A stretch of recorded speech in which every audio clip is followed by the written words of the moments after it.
Hi, Sam here.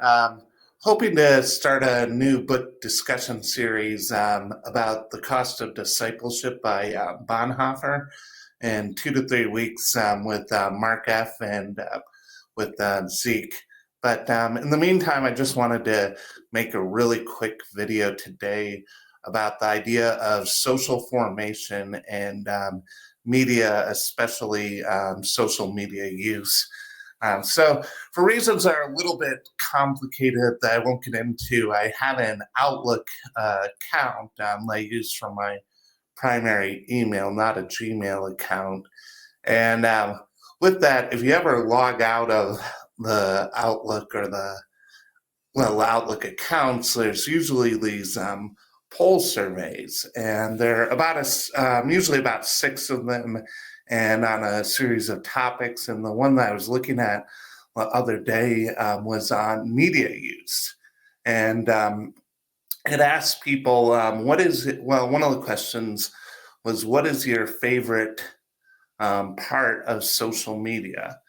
And only 1% of the people who had replied said that it was to make new friends. Now, to be clear, I'm not saying you should only have friends or primarily have friends on social media. I mean, no one would say that those kinds of friendships are a replacement for, to use some TLC lingo, meat space friends.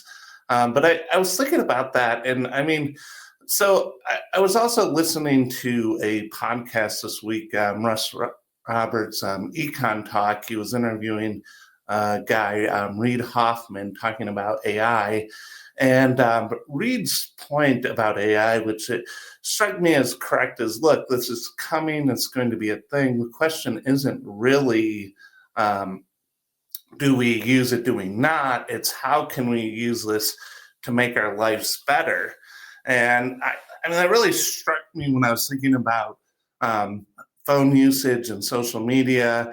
And I was just kind of curious, like, okay, so how much time is someone using on their phone typically in a week? And granted, I mean, I don't know, the data is a little bit fudgy because, like, if I'm driving, I have maps open. I mean, am I on my phone? I mean, that would be logged as like hours I had my phone active, but am I really on it? And then, like, I know, like, for example, I don't really use radio anymore. I use my phone, I listen to podcasts. But even still, I mean, 28 to 42 hours a week is kind of the estimate for what people spend on their phone. And I mean, think about that. I mean, you're going to do something that it's basically a full time job equivalent, but then you don't have any community or any social connection from that. I mean, now granted, I'm very conscious of the kind of Jonathan Haidt anxious generation critique. I mean, maybe we should be unplugged from technology more than we are, but the fact is that's not the world that we're living in, really, at all. I mean, we're living in a world where people are using their phone or on their computer so much where to the point where it's like having a part-time and maybe even a full-time job. And I know, like, for example, Clara has talked a bit about, well, YouTube, how is it interacting with like in more traditional or what we might think of as kind of um, I don't know, I guess brick and mortar religious structures. And I know Sam Tiedemann last week in the Emergent Conversation and CW Weeks both were talking about this idea that, okay, how does TLC interact with the idea of church culture? And is it something that enhances, or is it something that um, takes people away from their traditional faith communities?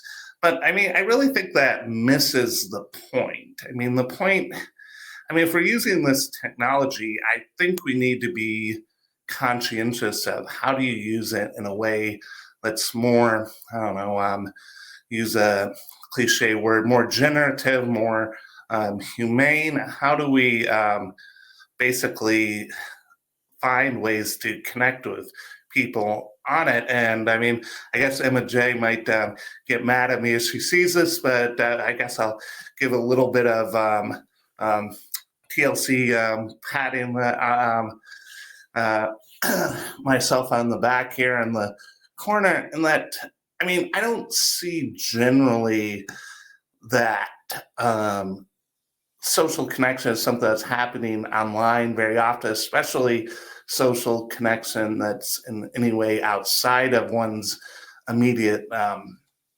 family or tribe, so to speak.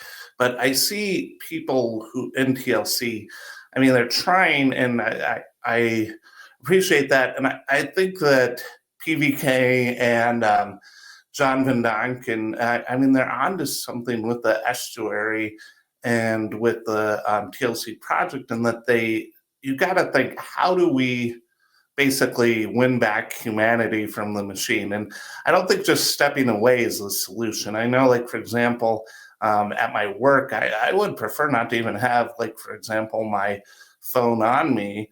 But the thing is, I have like 3 or 4 things that require security clearance. And I mean, that's a world we're kind of all in, where, I mean, you can complain about, I don't know, social media or online dating or whatever the boogeyman is. I mean, as I've often said, I mean, favorite conversation of guy on the internet is complaining about people being on the internet too much. But I mean, really, the question is, how do you push back against what you see as an unhealthy culture? And I mean, if you are someone who would have answered the social media poll and said, yeah, my favorite part of the internet is finding friends on it, then I mean, you're a one percenter, right? You're someone who's pushing back against the blob. And yeah, so I mean, I don't have a real clear ending for this, but yeah, I do have to wrap up. I have a busy day. And yeah, keep an eye on the channel, and hopefully it's probably going to still be a few weeks out, but we'll have a new book series going here pretty soon. Thanks, and have a good day.